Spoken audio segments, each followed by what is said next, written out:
Let us see how to enable the IntelliSense in .NET in VS Code. So initially what I did is that I created a .NET project using this command .NET new xunit and then executed the test using .NET test. So with these commands what happens is that this .cs proj file gets created.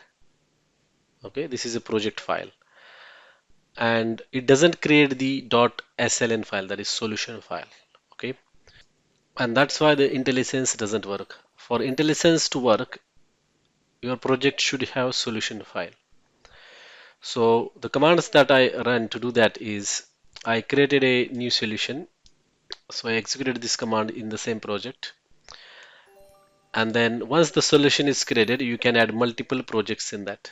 So I have just one project, so I'm just gonna execute this command .NET sln add, and this is the .csproj file, which was already created by this command .NET and new xunit.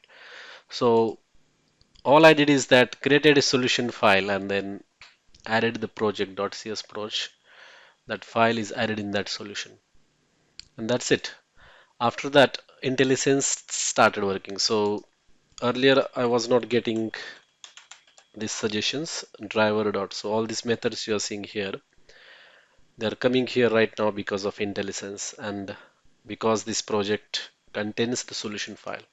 If your project doesn't contain the solution file, simply create a new solution like this and then it will create .sln file. Once that solution file is created, execute this command which adds the project .csproj file into that particular solution, and then everything seems working.